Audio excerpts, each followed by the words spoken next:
you? I'm fine, thank you. Wonderful. Now we are waiting for our chair.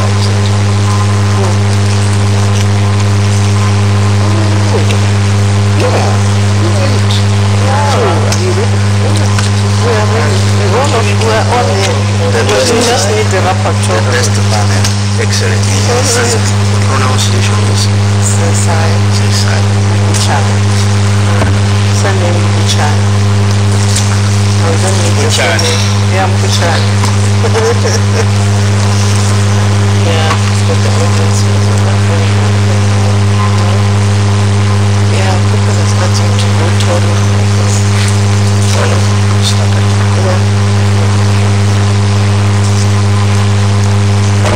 Ladies and gentlemen, may I please request you to take your seats so that we can have this session. The chair of the session has graciously agreed to start and end this session in an hour. So by 1 p.m. we'll be out of here, and we hope to have some interaction with the audience. Those who have not registered, please do so at the front desk.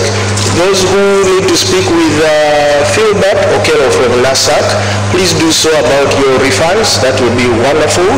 And some people are calling me an Iron Man. That is a compliment. Thank you very much.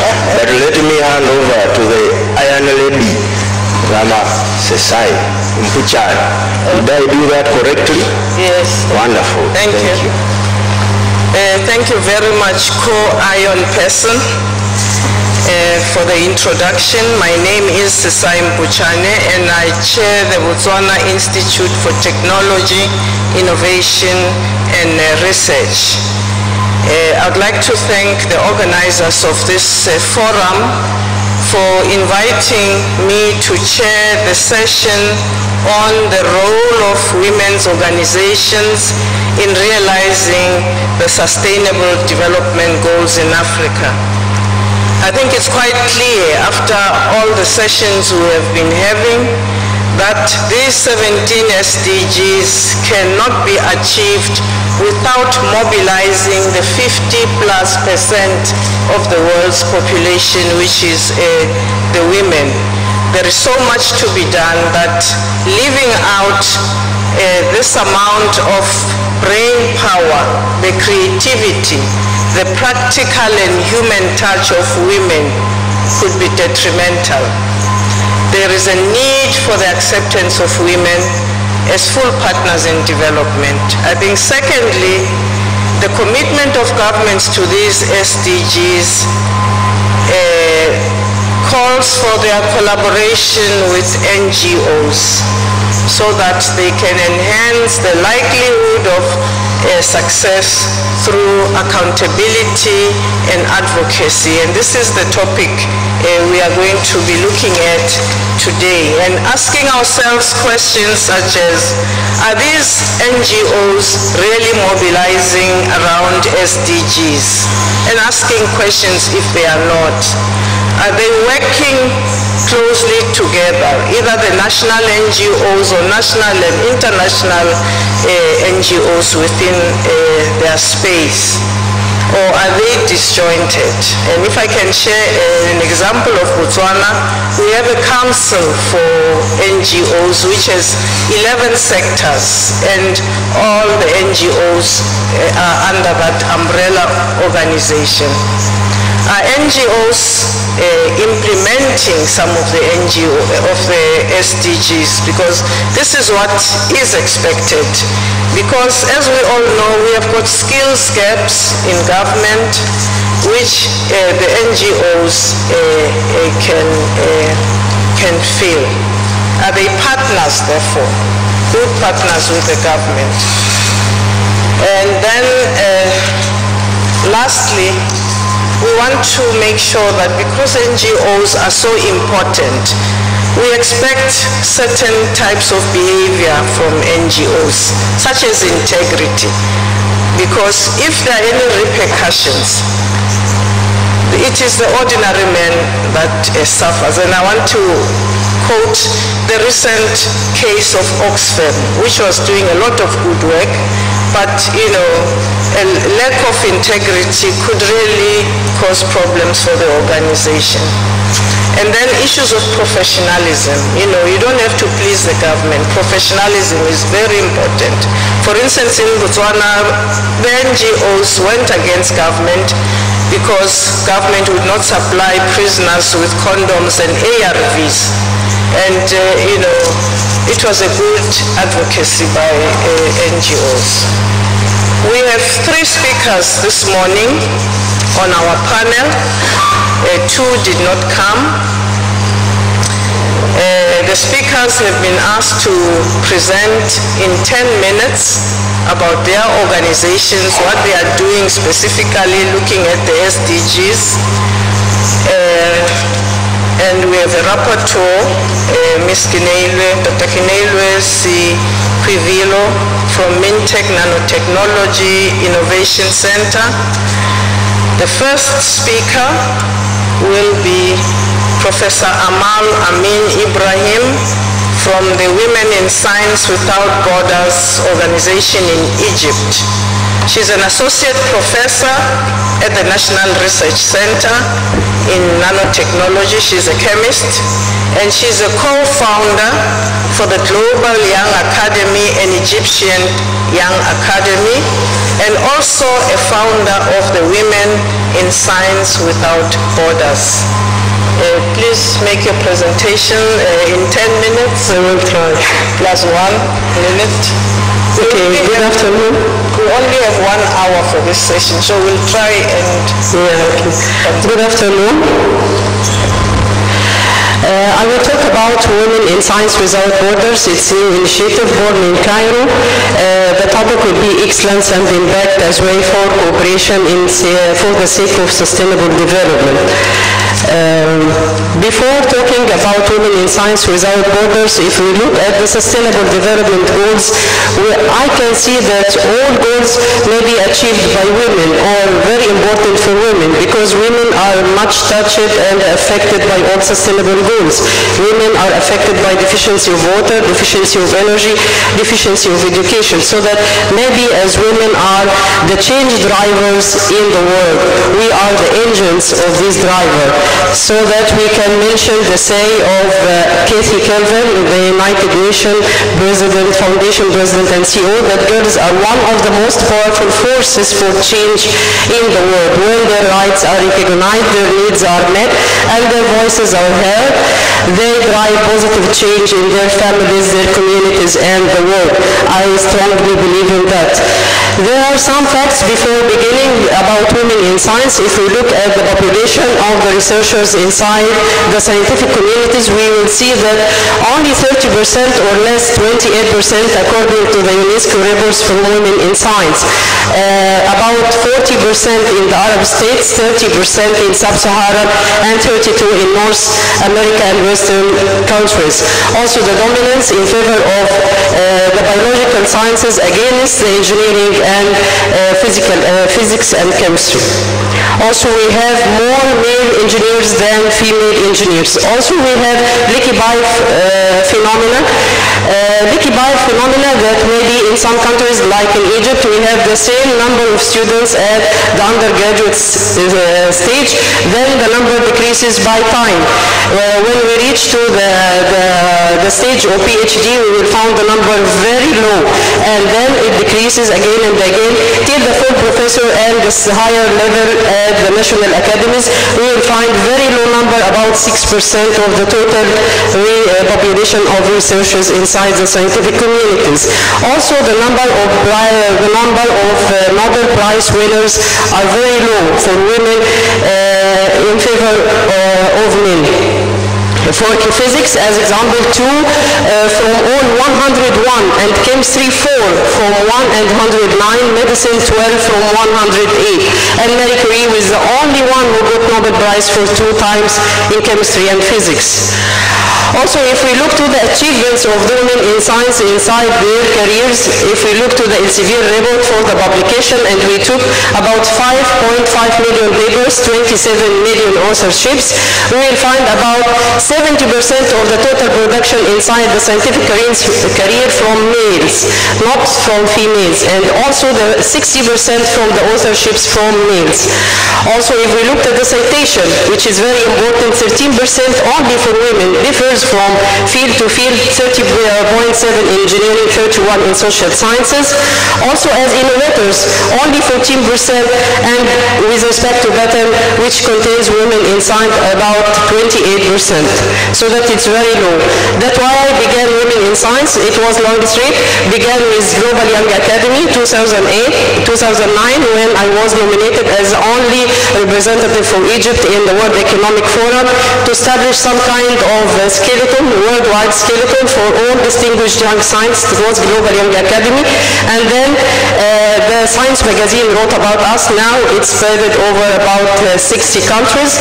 And then I co-founded the Egyptian Young Academy. Both Young Academy has good aims to strengthen or to empower the young scientists to be the future leaders, also to work with the society, to enhance the society with science, and to work on science education, science communication, to reverse the brain drain to brain gain. One of the aims to empower women in science, to be future leader as well as men.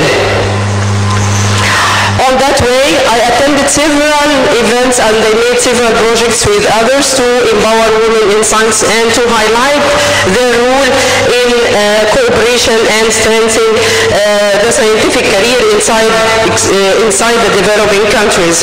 As Women in Science Conference in Dubai, several mentorships inside GYA and New York Academy of Sciences in US, and also the AAAS program for 3 cycles of ALIMAT.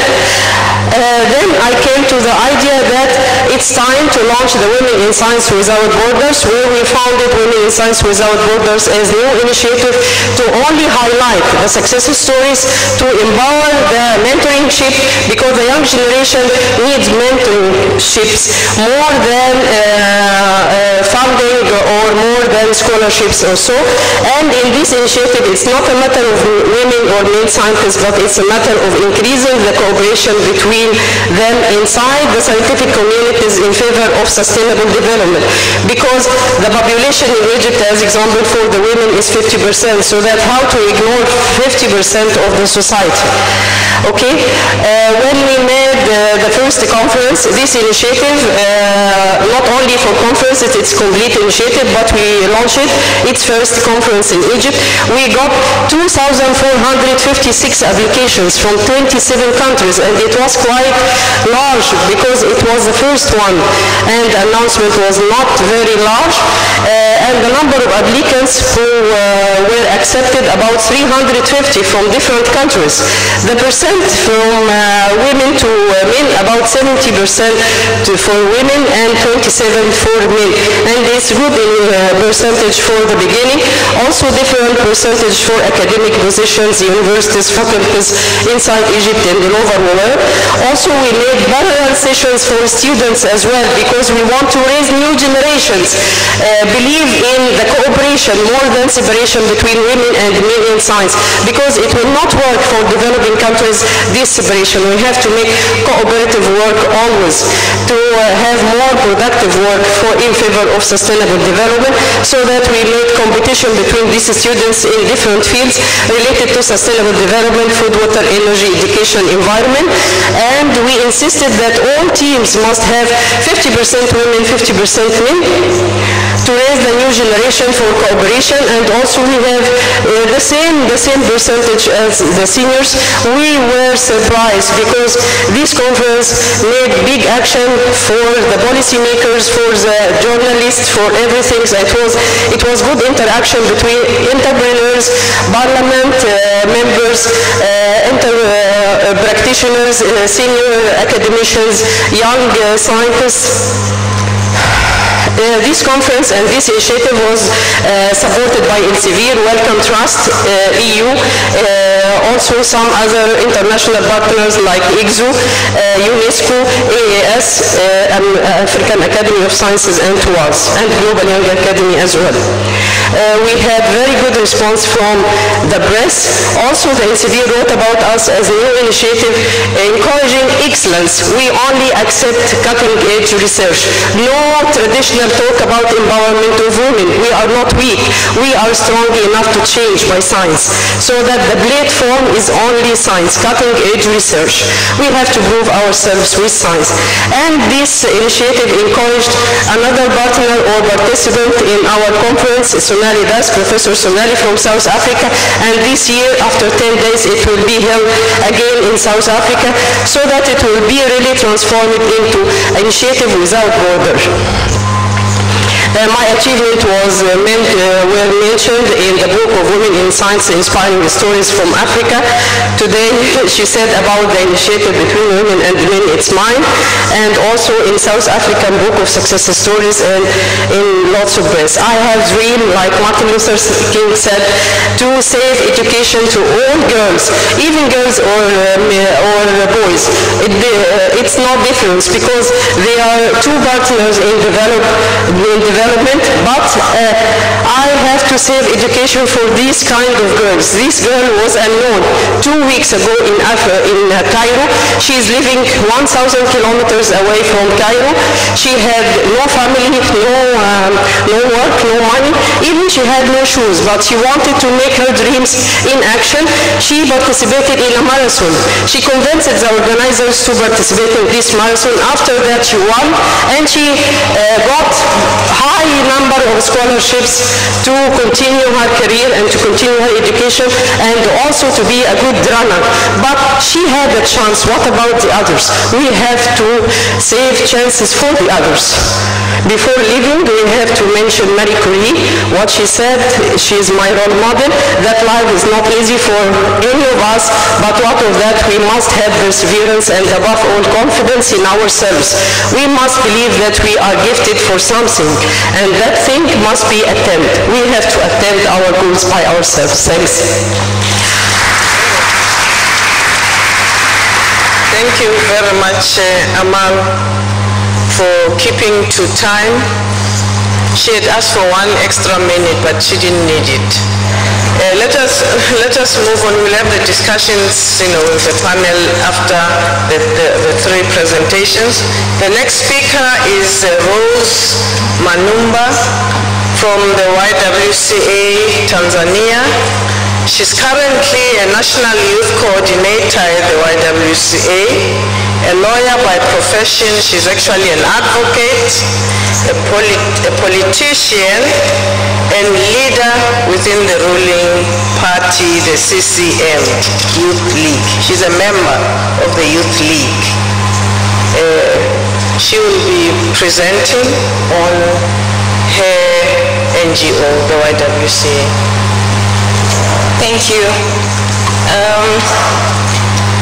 The Young Women's Christian Association, YWCA of Tanzania, is affiliated to the World Young Women's Christian Association, World YWCA, established in 1855. It is comprised of about 120 national YWCAs.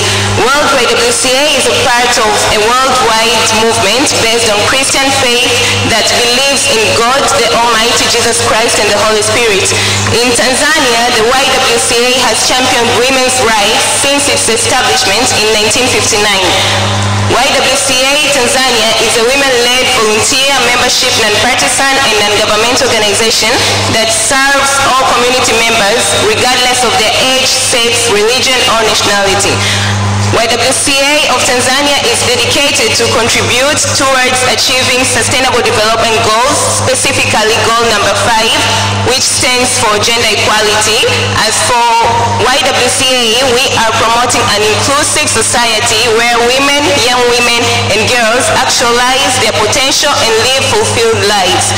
YWCA exists to develop the leadership and collective power of women and girls to achieve social and economic empowerment empowerment, justice, peace, health, human rights, security, human dignity, freedom, and the sustainable.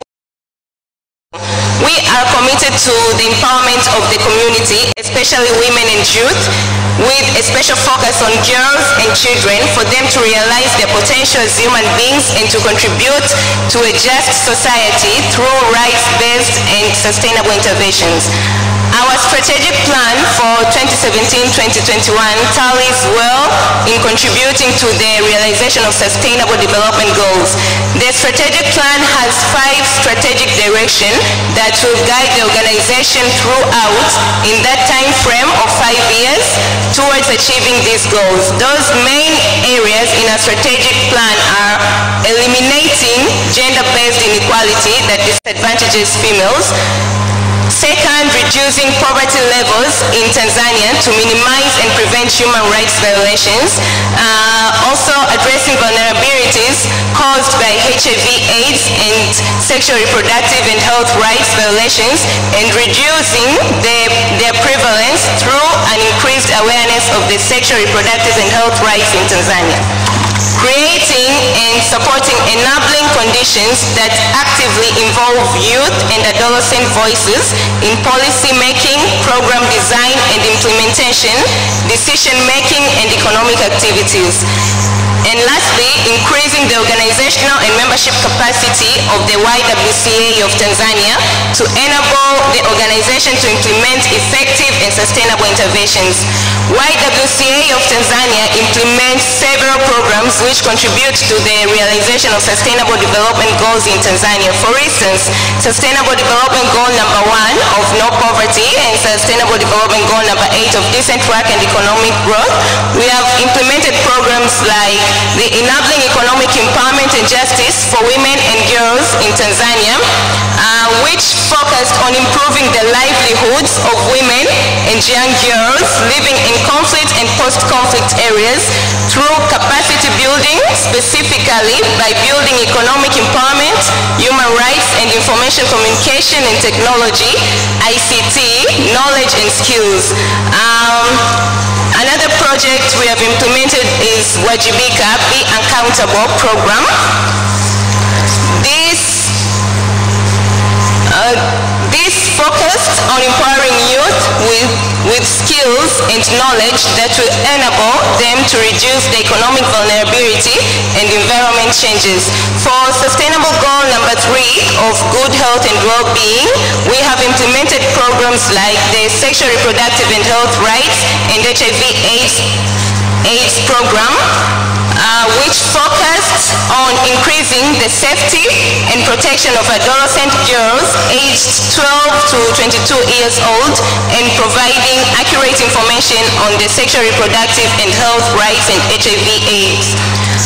We have also implemented Stop Child Marriage and Early Pregnancies program, which focused on supporting victims of child marriages and those at risk by giving them skills and trainings on various fields relating to awareness, creation and legal aspects, rights affecting their daily life, health rights, health education, and other educational and moral skills to increase and improve their free access to primary and secondary education. For Sustainable Development Goal number 5 of gender equality, we have implemented programs like Gender-Based Violence Advocacy Program, which focused on supporting promotion of economic empowerment, entrepreneurship skills, and resource governance skills of youth with the aim of reducing economic and gender vulnerabilities and increasing the government's accountability to its citizens. Also, the Stop Child Marriage and Early Pregnancies, I've talked about it. The ambassadorial program against child marriage. This encouraged for the voices of people from the grassroots community to be heard. Also, the Zijue Haki Zako, Know Your Rights program, which focused on reducing incidences of domestic violence. And lastly, the Enabling Economic Empowerment and Justice for Women and Girls program.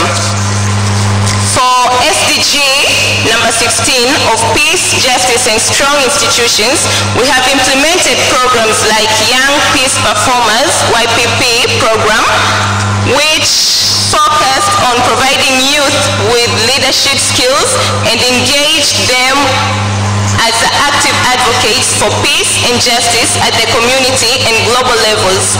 This program was supported by the Y Global, the YMCA, and YWCA of Norway.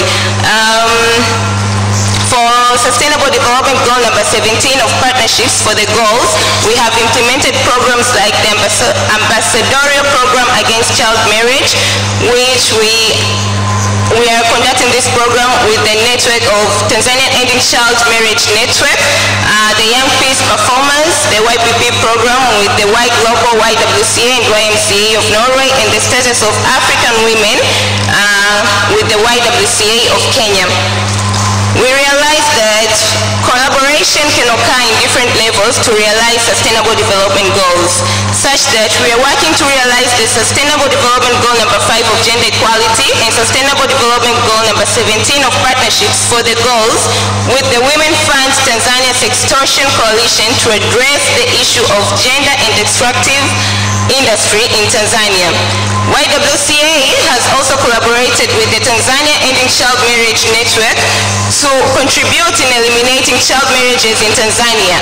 The YWCA of Tanzania has also established the SDG 5 Gender Coalition in Tanzania through their partners, the Women Thrive Alliance from the United States, to advocate for women to raise their voice to achieve gender equality.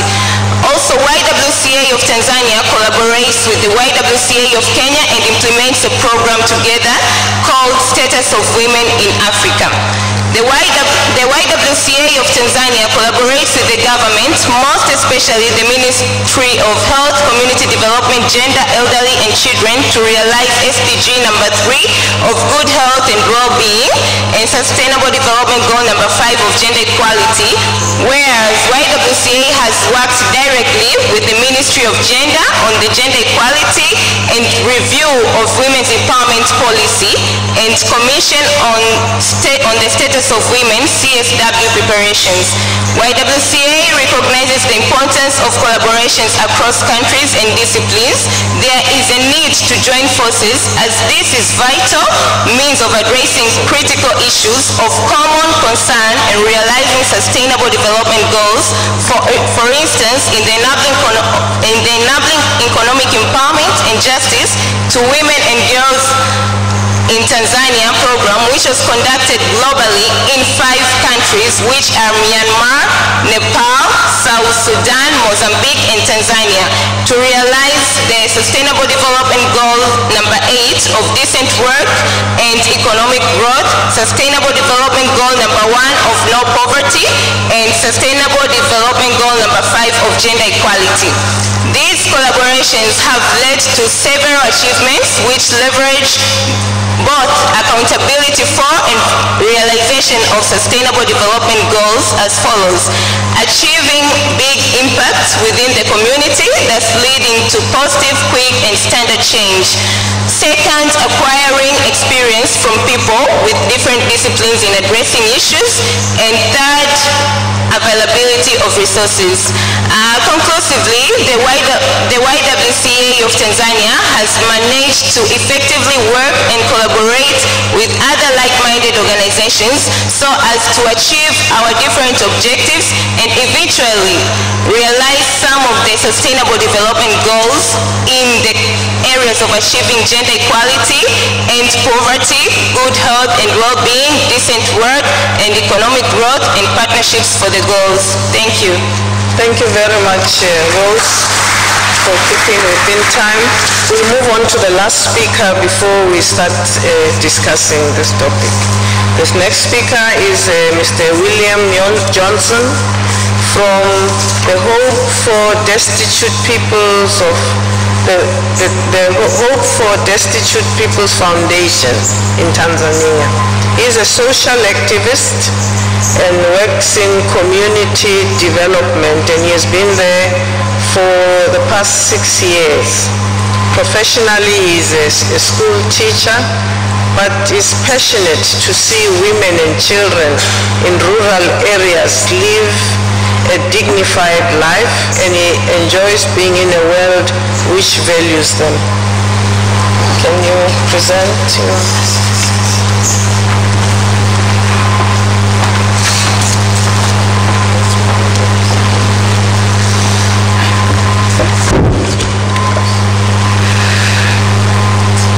Dear organizers, supporters and participants of this international forum on women and sustainable development in Africa, good evening. Allow me to thank God, the Almighty, before I proceed, for helping all of us to come across all corners of Africa, our beautiful continent, and the world, to take place and participate fully in this historical forum here in Dar es Salaam. I am William Milembo Johnson from a small rural village called Bujora in Magu District, Mwanza region in Tanzania. I am the founder and executive director of a community-based organization named Hope for Destitute People's Foundation, HDPF, registered and working in Magu District, one of the rural districts of Mwanza region. The fundamental mission of our organization is to empower impoverished women, children, and the youth living in rural areas through education and assistance to live a dignified life and reach their aspirations by changing themselves, their social, cultural, and economical background. When we talk about women and sustainable development in Africa today, I'm taking a quick look in my mind and wish that each African nation would invest effectively with a very high commitment to eliminate all social, cultural, political, and economical barriers affecting the development and the dignity of women in rural areas. Women are always champions to me. Myself, for example, I did not see my father, and I don't know him either until today, as he abandoned my mother since I was in her womb, but she fought to ensure I grow, and now I'm sharing with you what our organization is doing to help the marginalized women in rural areas like my late mother. So, in relation with the Sustainable Development Goals, our organization is carrying out the following activities in Magu District. Number one, we provide support and facilitate the access to education for the less fortunate children. Number two, we improve the learning environment for children in public schools by supplying them with educational resources and repair, furnish, and or build new school infrastructures. Number three, we dig water wells and run training on water treatment for helping rural communities to have access to clean and safe water and reduce the suffering of women and the children in the search for water and the water-related illness. Number four, we mobilize and empower women to create self-help groups in order to get a platform for them to discuss and exchange ideas on the issues affecting them in all aspects of their lives and plan actions to take as rewarding solutions. Number five, we create awareness to boys and girls in secondary schools on gender equality, the effect of early marriages and pregnancies, and the education on sexual and reproductive health rights. Number six, we advocate and promote gender equality in accordance with all its targets. Finally, despite that most of our activities are implemented through our local contributions allow me to recognize the participation and the cooperation of our government through Mavu District Council Administration and Hadija Nyembo, our District Commissioner, and Lutengano George, our District Executive Director, Women Thrive Alliance International, based in the USA, and IDE International, based in Belgium, for their support to our work. Thank you for your patience in listening the brief presentation of our community-based organization, Hope for District People's Foundation, working in Mavudistrict, Mwanza region in Tanzania.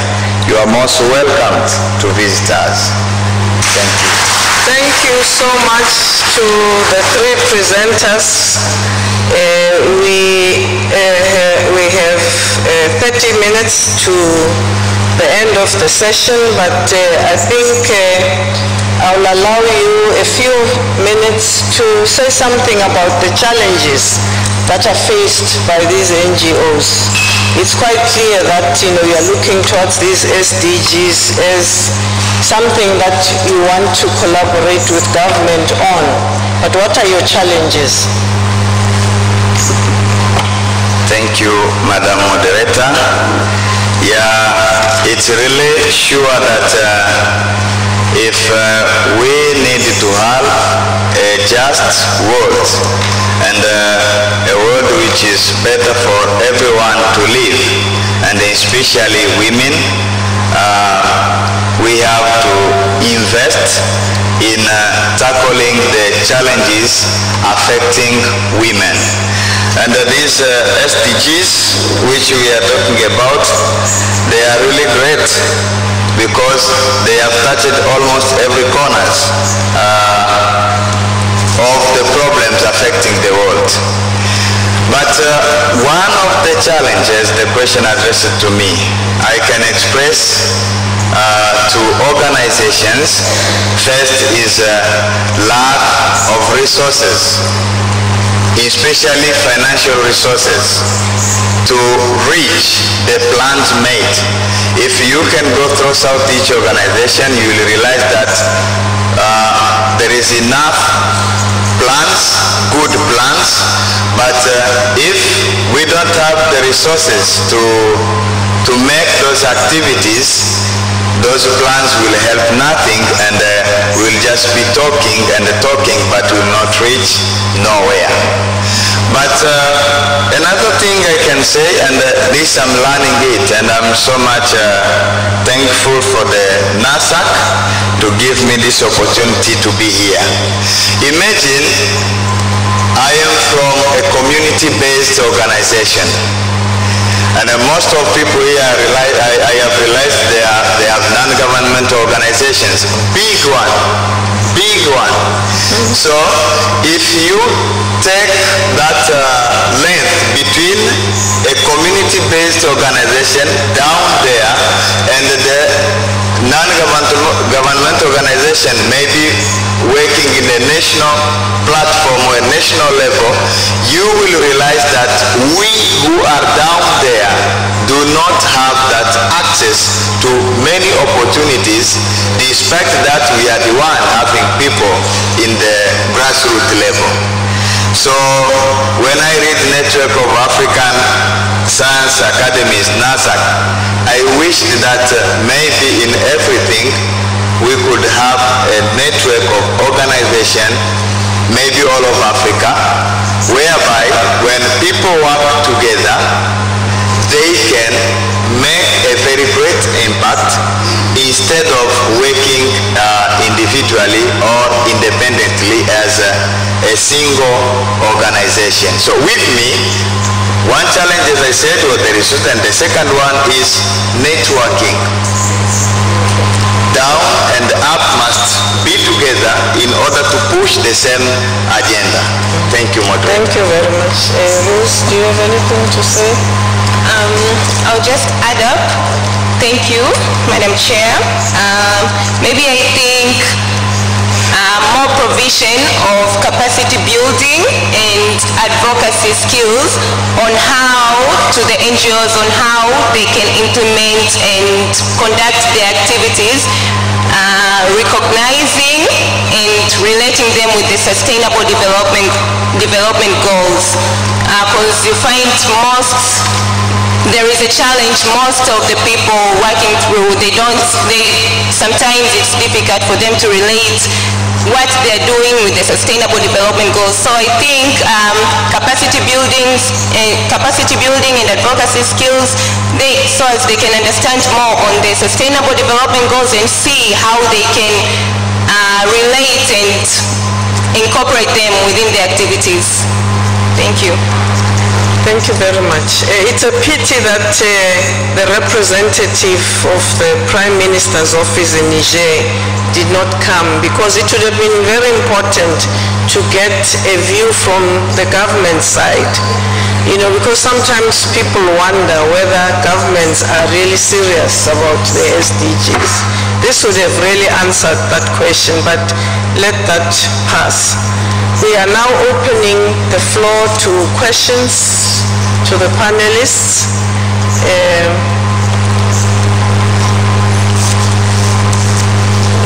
There's a lady at the 1, 2, 3. Sorry, I didn't look to my left, and then 4. Thank you, Madam Chair. Thank you to the panelists and the presentations they have made. My name is Halima Sharif, and I'm from Tanzania. It is really exciting to see a young woman seated there and sharing with us all the efforts that they're doing in YWCA, Young Women Christian Association. My question goes to her, specifically taking the spirit of our sister from Egypt, that you could actually drive the agenda and have other people join you. How does YWCA, or how has YWCA taken into account some of the lessons, if any, if you could share some of your lessons that have necessitated YWCA to change, to modify, to amend some of the approaches in your projects and programs? So some lessons in empowering young women in Tanzania. Thank you. Thank you. The next question. Yes. Good afternoon, everybody. My name is Hanan Mohammed Abdel Karim. I come from Sudan. My question is actually for Vanessa. I wish that she covered a bit of how they deal with volunteers, young volunteers into the organization. The other thing is that I would like to know how the organization are assessing impact of all the projects they make on the ground, because we always have the issue of how to assess the real impact of all our community-based projects. The last question that I have for anybody in the panel is, how do you identify the projects that you do on the ground? Is it based on what the organization wants to do in the community, or is it based on what the community wants? So would you dictate your program on the community, or actually you go to the community, you research their needs, and then come up with a project? Thank you very much. Okay, thank you. The name is actually Rose Manoma. Vanessa didn't come. Okay. Who was the next one? Oh, it's the young. Thank you, Madam Chair. I would like to register my appreciation for the presenters, and particularly for the one representing the community involvement. I think we really need more and more on that aspect, including the young lawyer YMCA. Now, my question then is focusing on advocacy role, particularly analyzed in a scientific way. Some of us have experiences whereby you have very energetic men and women, as it were, could be involved in advocacy role at different levels. But when they are selected in the government or in the political arena, they tend to be quiet in terms of speaking loud on these advocacy identified areas. Have you ever done any scientific evaluation on this aspect to know what is inhibiting them from continuing the advocacy role in this particular aspect, covering different areas? Some of us know exactly, we have very prominent lawyers, teachers, scientists who have had that opportunity, but once they are in the political or administrative positions, they are quiet. Why? Can we do something scientific? I've been asked to say, my name is Professor John Shao from Tanzania and Nasac. Thank you. Thank you. The fourth question. Bonjour à tous. Ici c'est Alexia Montonji du Bénin. J'aimerais féliciter mademoiselle de l'association chrétienne féminine de Tanzanie. Et dans sa présentation, j'ai brièvement entendu qu'elle était aussi membre d'un parti politique. Donc, j'aimerais m'appesantir sur ce côté-là et lui demander ce que les jeunes de son parti politique fait pour l'amélioration des politiques de jeunesse en faveur des femmes et des jeunes dans son pays. La deuxième chose, dans sa présentation, elle nous a présenté énormément d'activités menées par le YWCA, que je connais d'ailleurs, avec qui je travaille au Bénin. Et j'aimerais aussi lui demander de nous exposer un peu le mécanisme de suivi et évaluation de ces activités-là. Comment est-ce qu'ils évaluent les activités, comment est-ce qu'ils font le suivi. Ma dernière question s'adresse à elle et à M. William Johnson. Et j'aimerais leur demander comment est-ce qu'ils collaborent avec les autres ONG qui sont sur le terrain. Parce que, en tant que jeune membre d'une ONG, l'autre problème que nous avons, c'est beaucoup d'actions et qui ne sont pas coordonnées, il n'y a pas de synergie. Donc s'il y a des leçons qu'ils ont apprises en termes de synergie d'action des ONG, aussi bien à la base que pour une ONG internationale comme le YWCA, ils peuvent partager cela avec nous. Merci.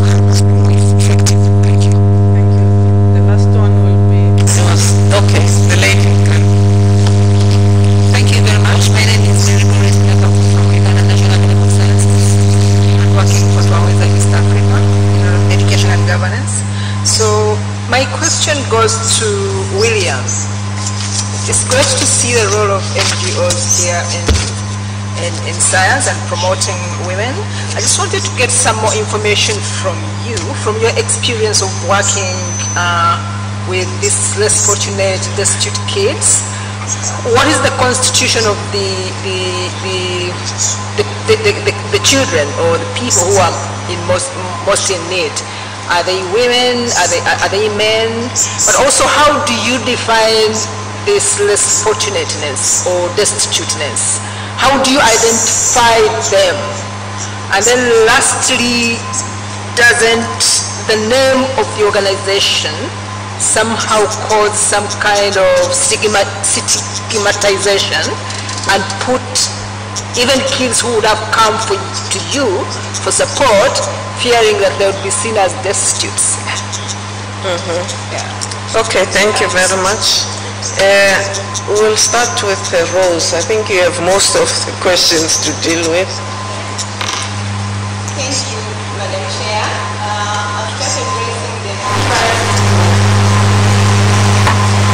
Thank you, Madam Chair. I'll start addressing the first question.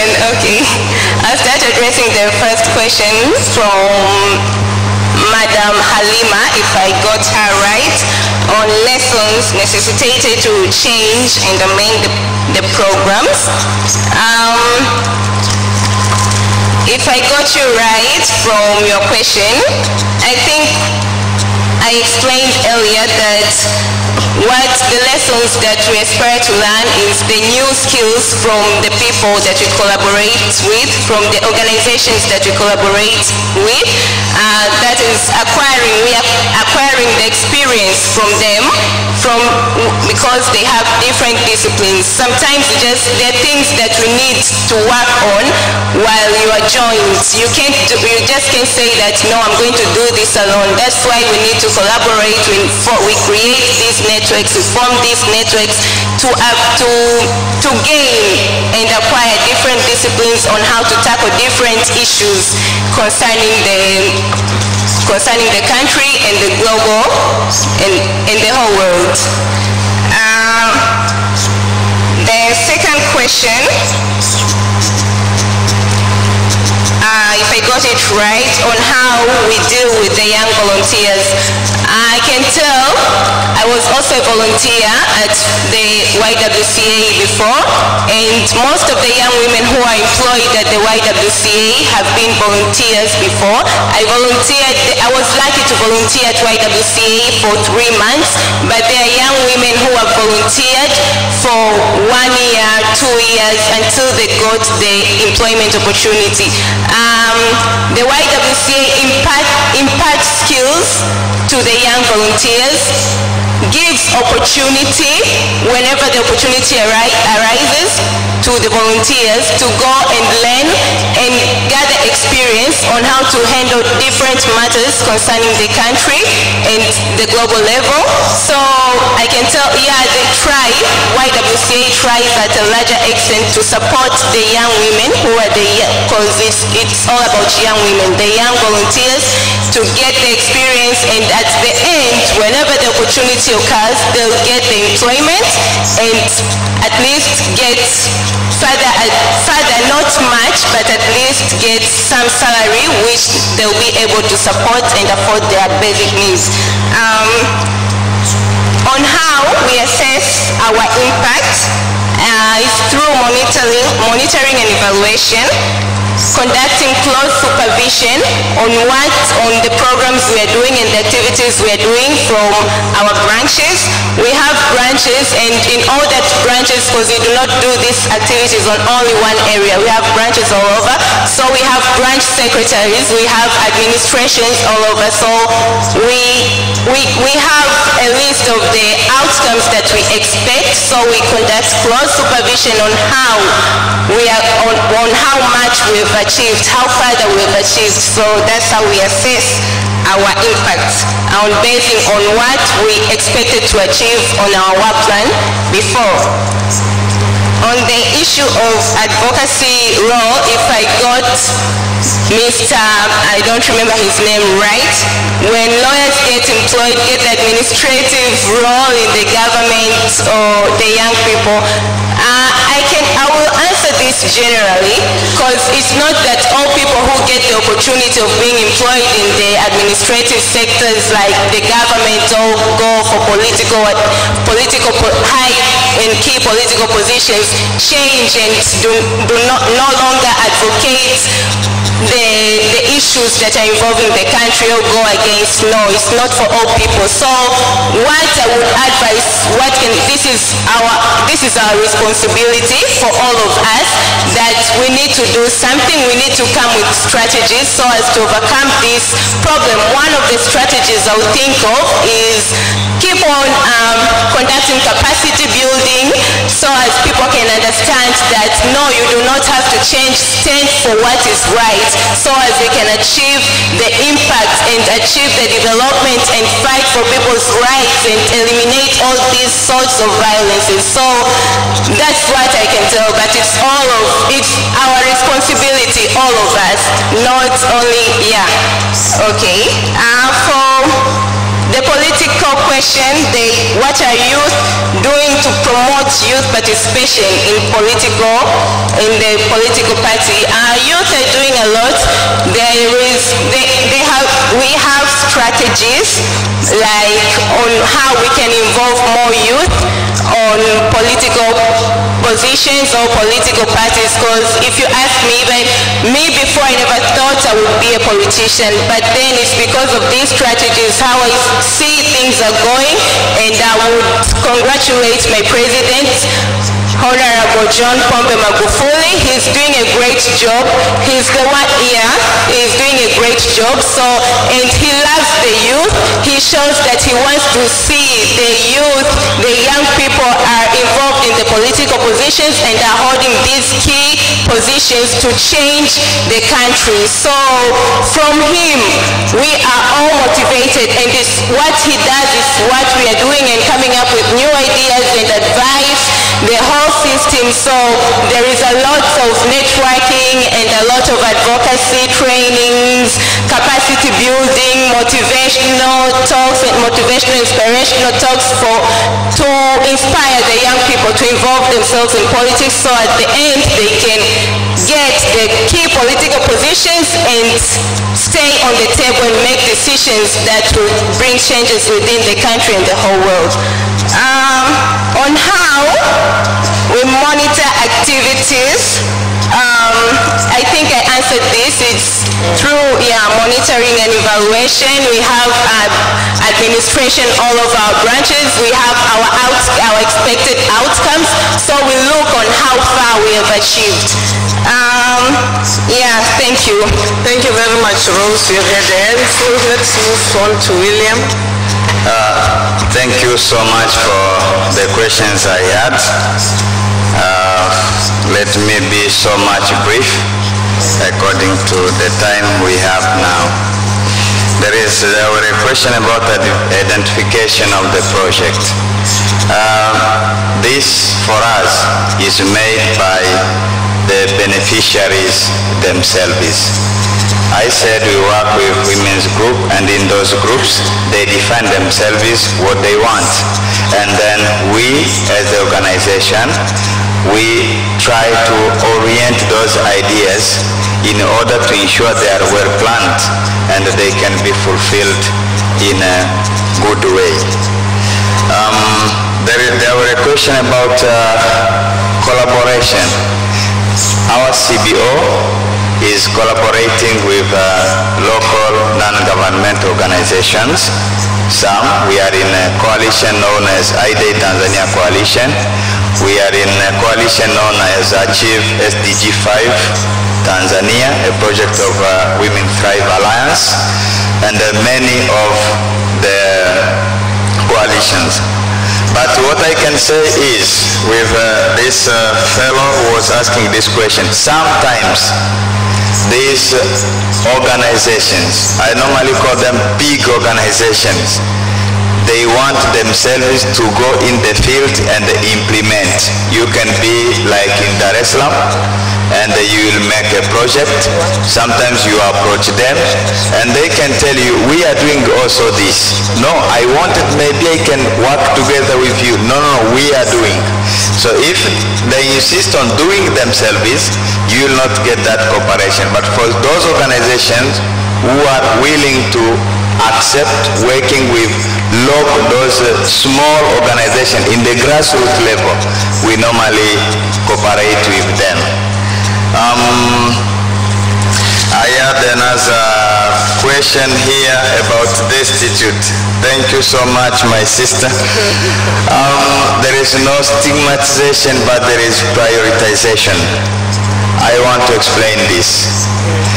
When we dig a water well, if you go at Ujora now, there is a water well we made there. People who are going there to fetch water, they are not asked where you are poor or not poor. Every woman can access that water. Every child can access that water.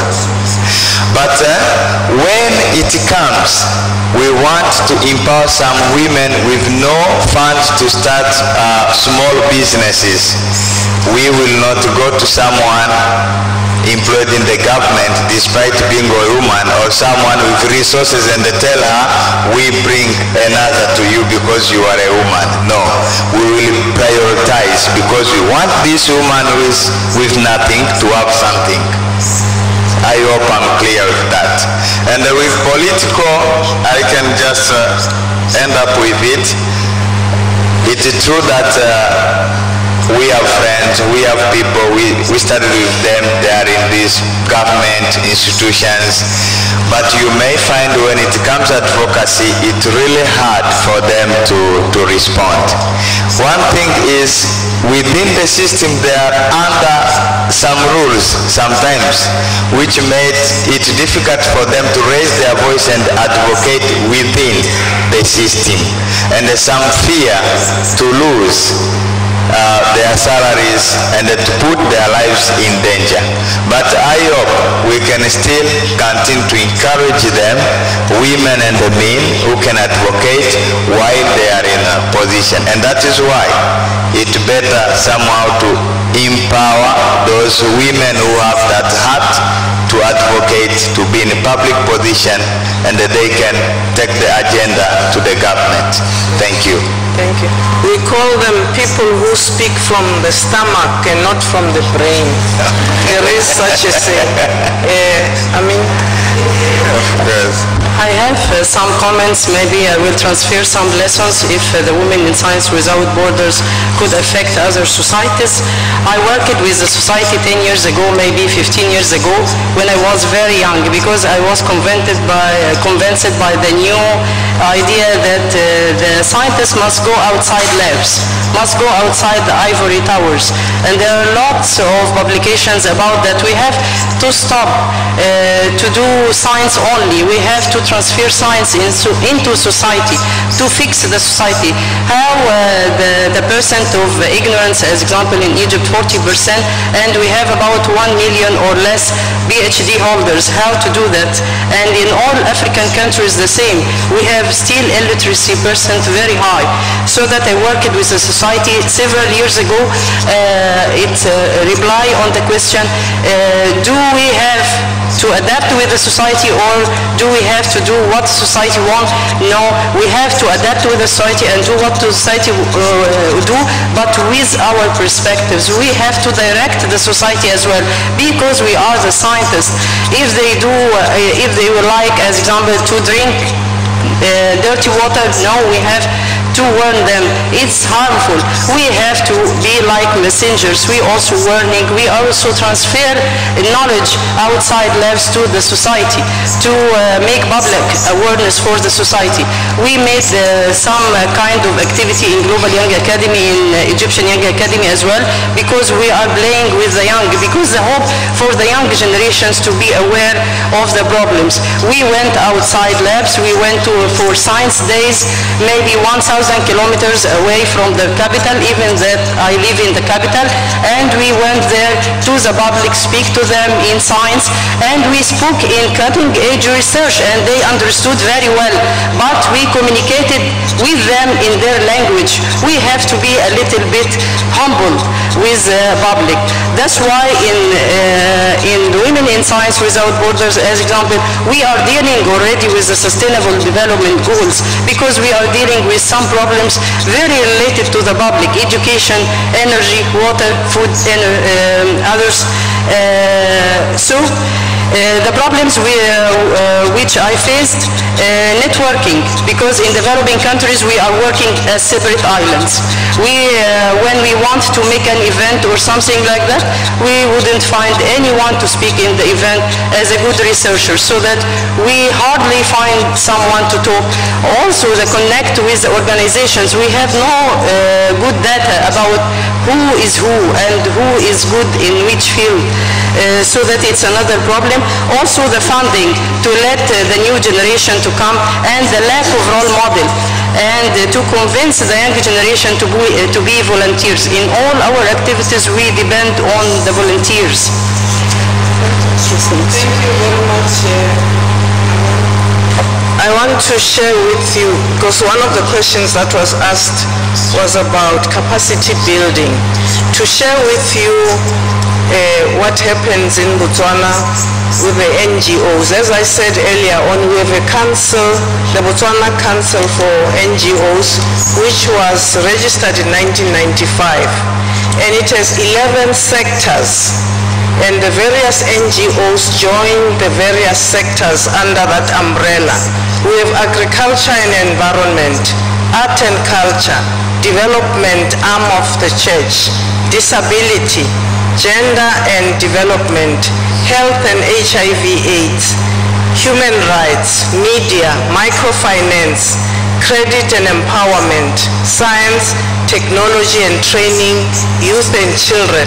And their mission is to ensure an enabling environment for a strong and vibrant NGO sector, to strengthen the NGO sector through coordination, facilitation, advocacy, capacity building for its members. So under this umbrella, organizations that join undergo the training that they need, facilitation when they have to meet. It has a relationship with government and does tap some funding from the government and also from the private sector, because at the end of the day, the private sector is also accountable through its corporate social responsibility to engage in various areas, especially when we look at the SDGs. The private sector also needs to impact, to make some impact in the society. So this umbrella really helps the NGOs to be focused and to be empowered. I think I think we're going to stop. Let me take this opportunity to thank the panelists for this discussion, and we thought we would have more questions, but time has not permitted us to do so. Thank you very much.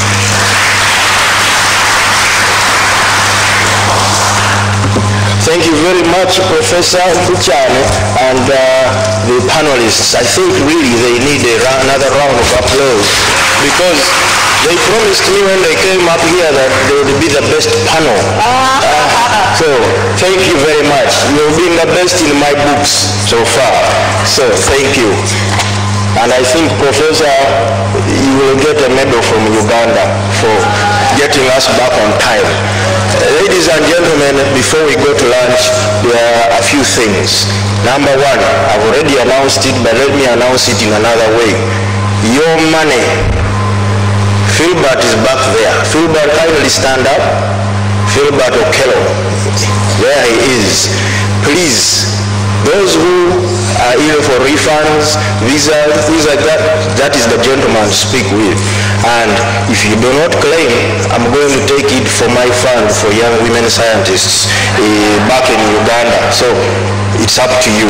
Secondly, as we go out to lunch, may I please request you to sign up for the parallel session you'd like to be a part of this afternoon at the registration desk. There is a big piece of paper there. We sign up so that it gives us an idea of how many people we are going to have in each session and where the troublemakers are, so that we prepare for them. And then finally, and this one I will announce several times, the buses for tonight's dinner will leave your hotels at exactly 6:45 p.m. 6:45 p.m. That's what I was told, 18:45. If it changes, I have it written down here.